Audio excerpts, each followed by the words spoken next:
are completely redoing Live2D Smoothbrain tutorials. I look back on my old tutorials and just cringe. Like, they were okay for what they were.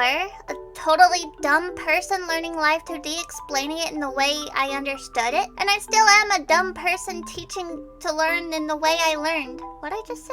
However, I've advanced in many ways.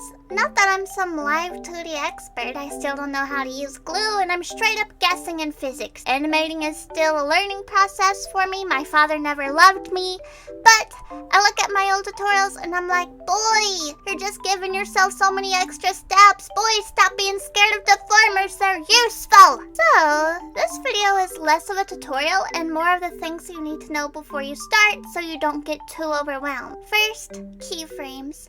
When opening Live2D, you may notice these green dots right over here. It is very important to click them before doing anything. Otherwise, you'll be a wonky boy. Let's discuss the 3-dot function using the angle X as an example. Angle X is the angle that makes your head turn horizontally, like this. The middle dot keeps it at its default state so that it can turn. Let's say you don't have the 3 green dots activated and you just start turning the head. Well, you just made this your default state. And now when you click the 3 green dots, this is your default state. And you don't want that. Or maybe you do, I don't know you, but if you do want that, it's much weirder for you to not go ahead and make that your default state in the first place when making the model, but you do you. Hey Charlie, what happens if you click 2 dots instead of the 3?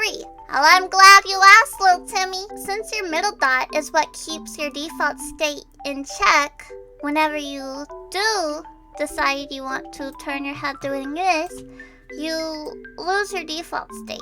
See? This is where the middle part is at now, instead of the default state. So you want to make sure you use the 3 green dots for stuff like head turning. Using 2 dots goes more into like making expressions, which is something I'll go more in depth on a later video. You can also add keyframes as you see fit. I usually do this on the more detailed parts of rigging, such as mouth movement or eye blinking, but I've already committed to using the head turning thing, so we're gonna do that. Let's say you want your freaking model's chin to do that whenever it turns its head. But like, just for a second, I don't know why you would want that, but hey, this is your model, your options are limitless. But you want it at like a certain standard. So what you're gonna do is turn it, and you see this green dot here? You're going to click it, and then you can move it like that, and then bam, there's your I don't know why you want it to look like that, but yeah, you can do that. Yay! Just make sure you have the item selected, click that green dot, and you're good to fuck around. Next, folders, aka parent-child folder thingies as is commonly known in the rigging sphere. Pretty much it keeps everything organized in its group selection situation. The bangs are in the bangs folders, eye parts in the eye folder, and so on, so you can focus on one group at a time. Deformers. I used to be scared of deformers, now I'm extremely reliant on them. You know how earlier when I was discussing keyframes and green dots, I was just moving the item all willy-nilly? Don't do that! Use a warp deformer! For one, it makes it easier to give off, what's the word I'm looking for? Depth perception?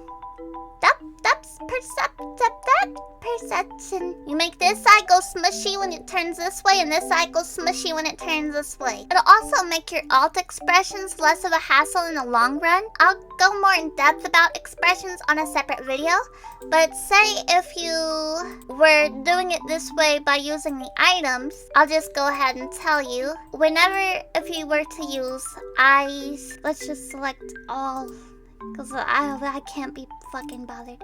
Let's say instead of a warp deformer, you just move the eyes this way. That's all fine and dandy, but later on in your rigging, when you're gonna want to use your expressions, we'll just use the angle Y as the expression thing for an example. In the future, you won't do that. You want to make this how you activate the expression. In order for that to work, you need all of these to disappear. Now you successfully did that here, but the eye is going to reappear whenever you do this. And then you'd have to go through a whole thing of like going to each and every keyframe to make that eye disappear. Whereas if you just use a warp deformer, you're not using the eye itself as the keyframe. So in the future, whenever you are wanting to activate expressions, whenever you just make the eye opacity all the way to 0, you're only going to need to do that once. I mean, there is going to be a bit of a thing with this, but again, we'll get into that in the future. For warp deformers, you're going to want a nice art mesh. The art mesh are these rectangle things when you click on each item. These tiny dots are the amount of ways it can move. Before you do anything to it, it'll be 4 dots on the art mesh. To change your art mesh, you can do it manually or automatically. I typically do a mixture of both, manual for major things like eyes and mouth, automatically for things that don't need to be as detailed with the movement, or maybe I'm just a lazy bitch, who knows. The more detailed your art mesh, the better the warp. If you don't mess with the art mesh, the warp is going to fall flat. Let me show you. Do the bangs as an example. Let's just get here, select all. Look at all those little squares. We're gonna create an art mesh. We're gonna want it to go this way. Oh, and to make it move like this without having to worry about it going all willy-nilly like this, you are going to hit shift before you click it, and it makes it go in a straight line. Anyway, so now we're going to do this to try to give it its depth perception, but look how wonky it's going and how flat it's being. It looks gross. It looks disgusting. This is lazy bazy. This is not a good look. Not a good look at— what the fuck? What the fuck is this? What the fuck? Am I missing a piece of hair? Yeah, it'll be fine. Yeah, it looks icky. It looks gross, as opposed to this more developed one that looks nice. Looks nice. See, this looks— I didn't even fucking hit it, so you don't even know what it— Always remember your 3 green dots. See, this one's movement's a little flat, whereas this one's movement is more natural looking. Next, rotation deformers. You can use rotation deformers for things like skinning, but who the fuck uses skinning, am I right? Or for rotating body parts like the head or arms. So what I personally do is I use this one instead of this one. I just think that this one's easier. And let's select the frackin' everything in here. Select. And there's gonna be other things to select too, but you know, everything over here in the deform, and the little deformer, I forget what the fuck this is called, and the fucking this little place, you're gonna put things in there. Everything that you want to rotate with the head by making it but you know what, whatever, we don't have to do everything because this is just for the sake of the fucking tutorial. So gonna go to there, and then you're gonna rotate it like this. Take the eyes away so you don't get distracted by how weird you look. Okay, and then move it this way. And then bam! Your head rotates. And it's super simple, super easy. You want to make sure that you get everything in this deform path. Everything you want in this little rotation folder. Over here, you just click on things, put it in there.